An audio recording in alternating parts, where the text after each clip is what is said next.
Hi, and it's the 10th Sunday of Ordinary Time.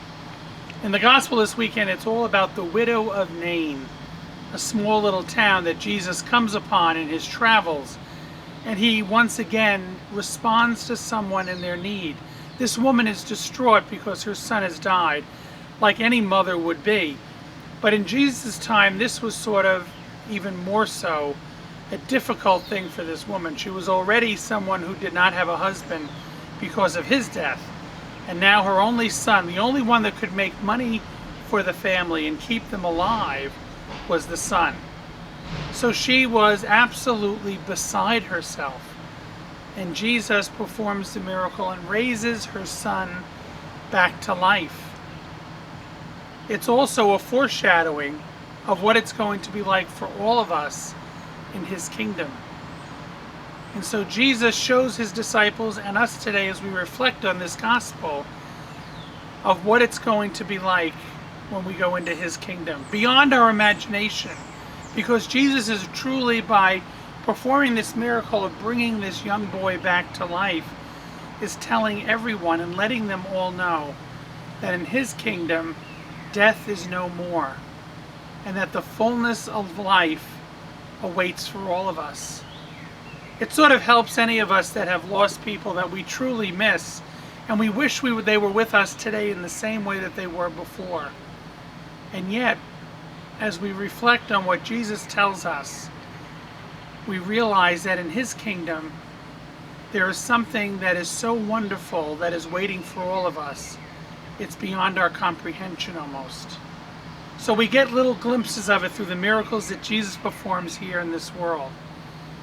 It's really encouraging all of us that in our journey of life, we experience so much death. We experience the letting go of relationships or things that we can't do anymore because maybe our bodies won't let us do them anymore.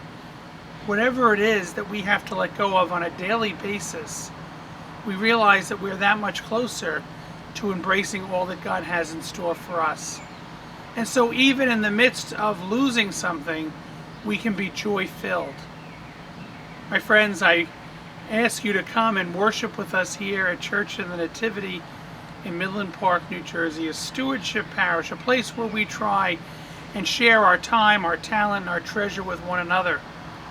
We want to build up the kingdom of God and get all people to really think in that way, that what we are doing today and tomorrow and the next are so important for our life with Jesus in his kingdom. The only way we can keep that in front of us is by coming together week after week, praying together, realizing that our prayers strengthen each other, and in the weeks that we might come when we're down, when we can't pray, there are other people who will lift us up. We have something very exciting this weekend that we're doing with our confirmation people that received confirmation last month. We decided to have a little reunion with them. We're going to have Mass this Sunday evening at 6 p.m., followed by a barbecue, just to gather them and their families together, to let them know how happy we are for receiving this sacrament, for completing all of their sacraments of initiation now. We have almost 80 people that are coming, and hopefully even that number will grow in the next couple of days. But once again, I ask you to continue to pray for them, that as these children that come into their own and understand what the sacrament is about in their own lives, that they realize the mission of Jesus and how they play a part in making sure that mission takes place in this world. This past couple of days, too, we had our women's retreat up at the Don Bosco Retreat House. And so we had over 20 women that went on that. And so we are excited to hear their experiences and what they took from the 26 hours that they spent on that retreat. God bless you.